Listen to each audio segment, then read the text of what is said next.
Hello, ACDA. We're so excited to be here, and I'm particularly excited to welcome our good friend, our national treasure, one of our great singers and artists and performers. Please give a hand to my friend, John Holiday. Yeah, Everybody, how are you? awesome. Awesome. Yeah, this is great. Thank you, So, thank you. yes. So, John, thank you so much for taking the time tonight to be with us. And I thought we would just have a conversation about your work, and our world, our community, actually. And Awesome. yeah, and to get things started, I thought it would be really important for us to understand one another and for all of us to understand your story um, and Yeah. your music, how where it all comes from, where your music comes from. So can you take Mhm. us on this journey of how you got started in music, what your music education was, the totality of your life in terms of your relationship to your music, and Mhm. if it involved singing in chorus, it involved singing in the church, and how Mhm. you went from kind of your earliest musical experiences to where you are now. All right. Well, I'm happy to be with you and very, very happy to be with ACDA, a group of people who I hold very dear and who I admire for all the wonderful things that you all are doing Mm. throughout the United States. So thank you for all of your tireless work in our arts community. You should give yourselves a hand. Hey. Um, Yes, really, really.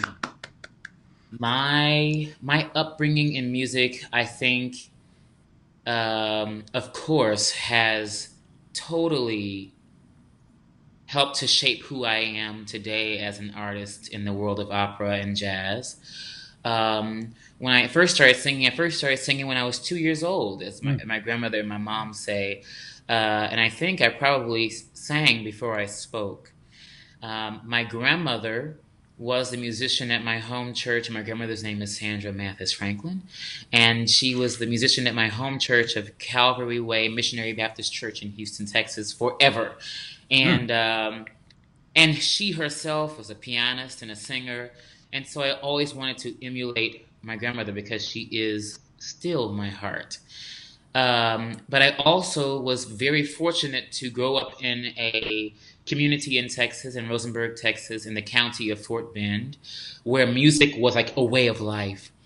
And from a very young age, I can remember being at Deaf Smith Elementary in Lamar Consolidated Independent School District, and my assistant principal, her name was Mrs. Irma Nuri, who is still a principal today back at home, and she looks like, you know, she's 30 something. I don't know how old she is, but anyway, she used to have me sing my ABCs on the Wow. announcements like every day, and I didn't realize Ah. it then. I was like, well, why is she having me sing my ABCs every day?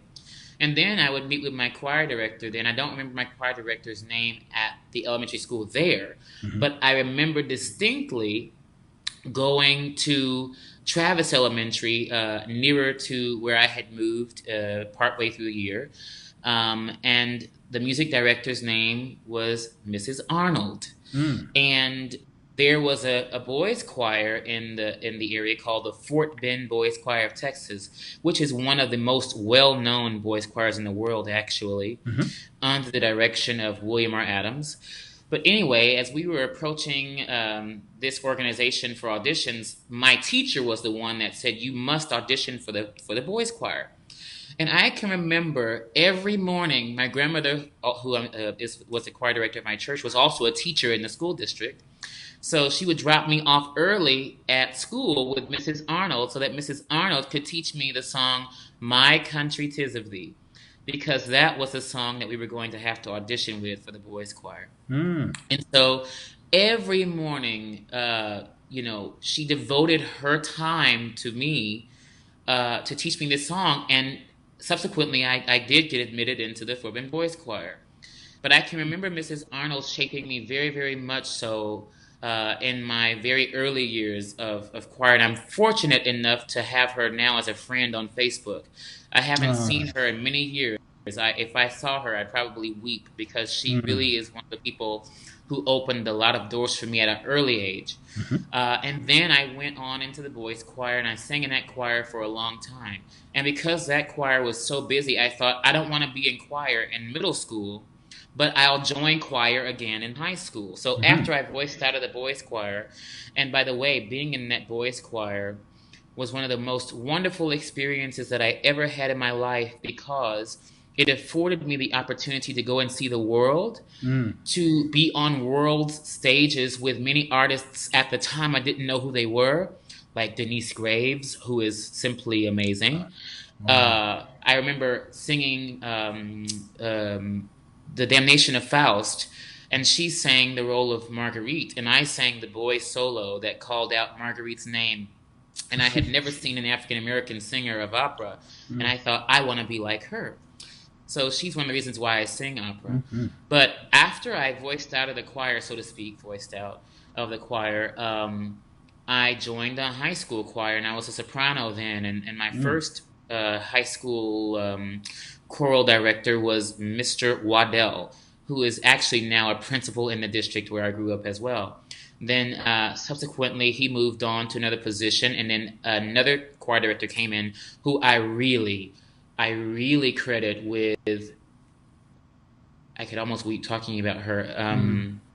How important she was in my development as a singer at that age in my teenage years, and how much belief and confidence she had in my art. And it was with her and through her direction that I was able to audition for TMEA All State, UIL Solo and Ensemble. And I was fortunate and blessed enough to be able to win first, to get a one rating in my UIL Solo and Ensemble Mm. Wonderful. experiences. And Wonderful. then my junior and senior year of high school, I was the first chair of All State as the tenor one. And also, my senior and junior year, I believe I was one of the outstanding singers in Texas. Mm. So, and my high school teacher, her name is Pam Scarborough. She's no longer teaching at the high school that I attended, but she still informs my artistry today and Wow. my dedication and discipline in music today. I think about her a lot. Um, she actually, when I auditioned for college at Southern Methodist University, which is the college that I attended for my undergrad year. So if there's any SMU Mustangs out there, hey, Uh-oh. Look out now. Look she out. she took me she took me to my audition. My choir teacher Wow. from high school took me from Houston, Texas, basically to Dallas, Texas, Wow. rented a hotel room. I had my own hotel room, and Hmm. she took me to my audition. This is Miss Scarborough? This is Mrs. Scarborough. Mr. Scarborough. Wow. She was just such an inspiration, and she really Remarkable. believed in me. Hmm. And what a difference that made in my life is to know that someone believed in my talent, but not only my talent and intelligence, but the artistry that was inside of me. Mm. So that made me believe more myself. Because it's one thing to know or feel that you're talented, but it's another to know that others believe as well in the talent that God has gifted to you. Hmm. So in this instance, to me. So it meant so much to me to have that love, and I honestly, throughout my entire matriculation from pre-K to 12th grade, can remember each of my music teachers. Even though I wasn't in choir my junior high school years and my sixth grade year, I still remember Mrs. Tugwell, who tried to get me very valiantly to. She tried valiantly to get me to join choir, but I wouldn't do it because I was in boys choir. Mm. And then Miss Prudian and Mr. Varnado were the choral directors for the junior high school. But as I said, I was too busy. But I can remember how important they were to the spirit of the school. They Mm. had so much to offer in that respect. And so I think, honestly, my music directors and choral directors, band directors, since this is ACDA, especially my choral directors, played such a large part in my life. I don't think, to be very truthful, I would not be where I am today had I not been in the place that I was with such loving and caring, talented, I should say fiercely talented Mm. teachers who fiercely believed in me and who fiercely loved me. And that love is still carrying me forward today. Wow. Oh, John, thank you so much. I mean, I'm thinking about these names and these teachers, Mr. Waddell, Mrs. Mhm. Scarborough.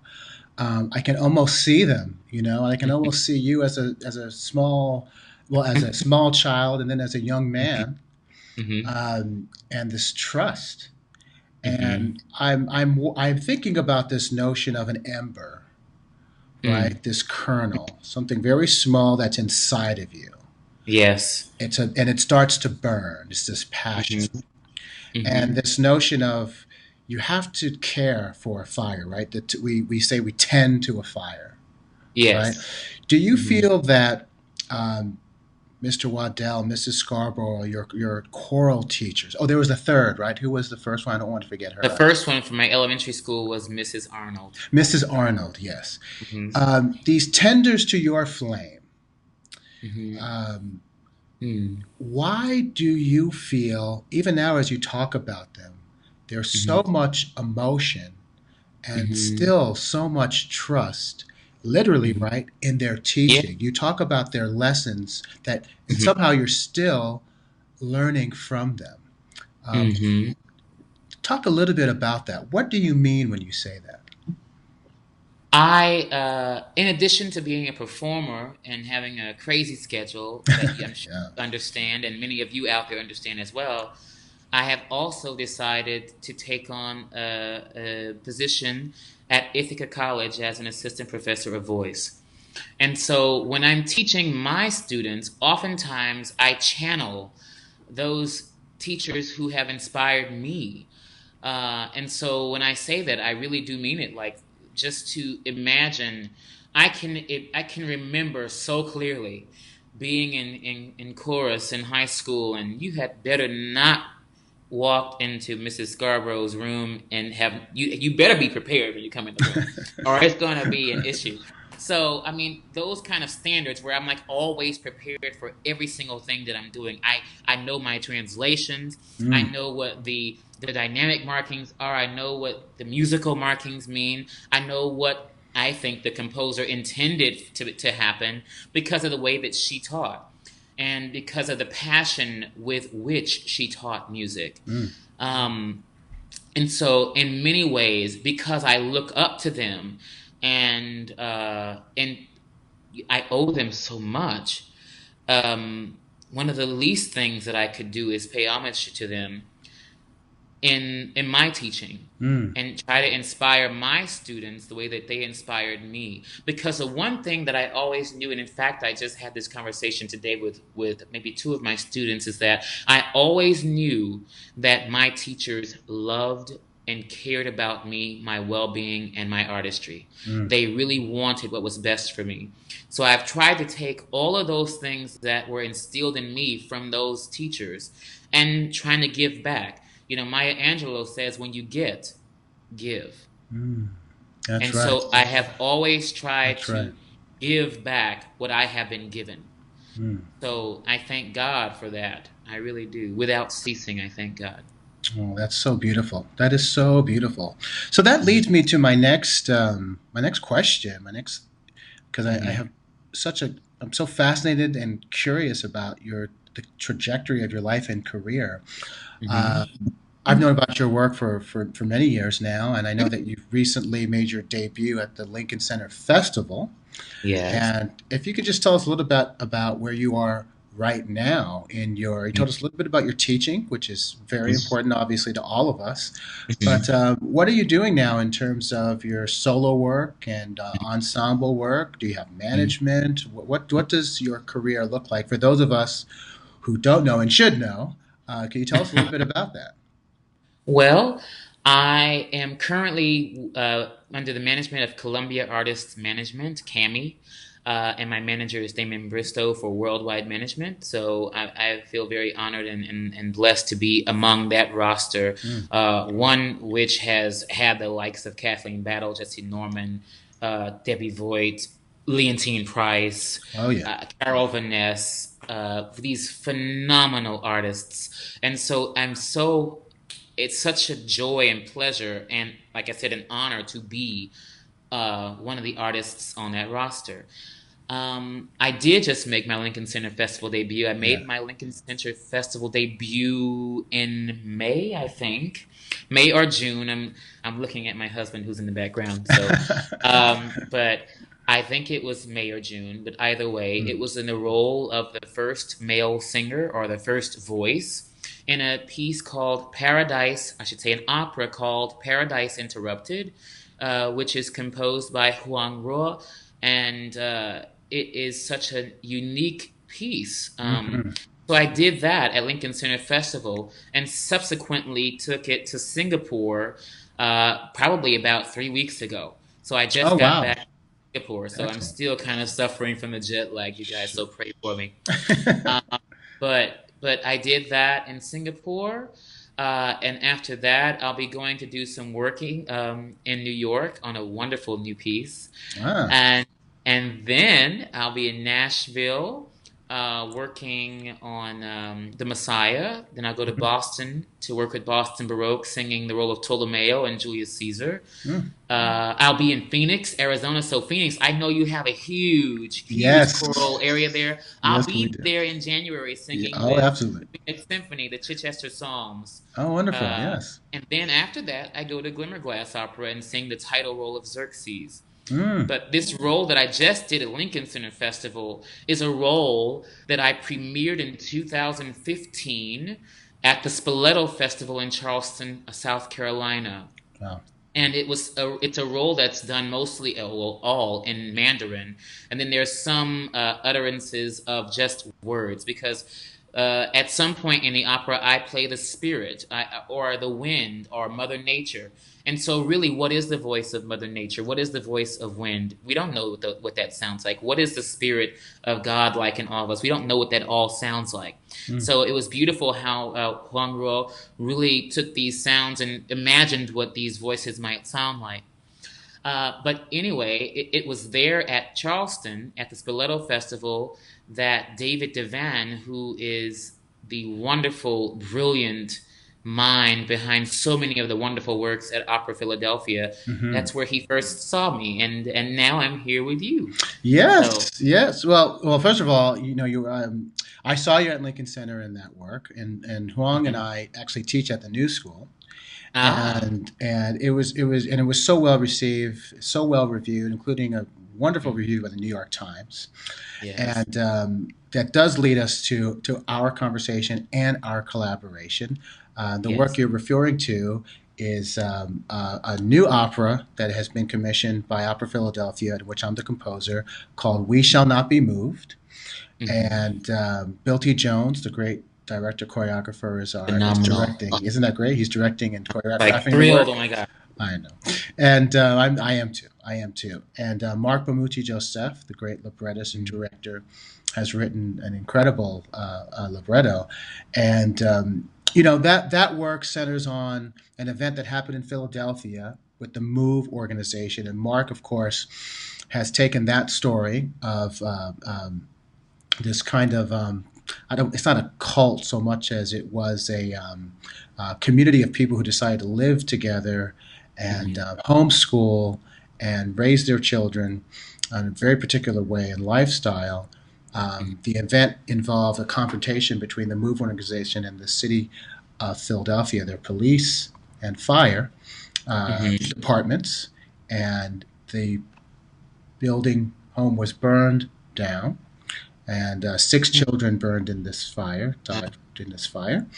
And Mark's story begins now with four young men and one young woman who have decided to educate themselves in this house by the ghost of those children, which is Mhm. absolutely brilliant. And yes, we've just started our process, and I've just started writing for your voice, and it's very exciting.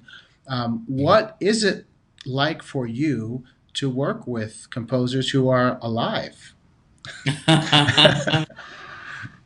Well, I think it's very energizing. I don't know how to say that Yeah. other than, I mean, it provides such a beautiful and wonderful energy for me to be able to collaborate and work with a living composer, because in Mm. many ways I get to offer a little bit of my insight into the music, and it helps to inform the music in a way. Yeah. Uh, and I also get to, as you are working on something, or any composer is working on something, when you're working with a singer, usually you get to see little bits and pieces here and there along the process and see how it comes together. The most awesome part for me is honestly being able to be a part of the process. And Mm. then 30 or 40 years or 50 years or 70 years down the line, when somebody else is doing this piece, well, hopefully, I don't know what'll happen to me by then, but just to Mm. imagine that somebody will have that same work that I've done, and then they'll have their own process. They'll have their own way of living inside of that music and bringing it all to life. So I really do enjoy the process of working on new works. It's something that really thrills me and energizes my spirit, because I think that we need so many new works in opera. And there are wonderful people out there like you who are doing it. So I'm lucky and honored to be a part of this phenomenal work. It's going to be great, and I'm honored to be a part of and with you on this journey. Oh, John, thank you so much. Well, it's wonderful to be able to work with such a unique and completely individual voice. And my last question for you actually has Hmm. to do with this notion of fires burning. I Hmm. know I identify as a Black Haitian American composer. Hmm. That's very important to me. I always say I define myself because if I don't, someone else will. That's right. I tell my So students.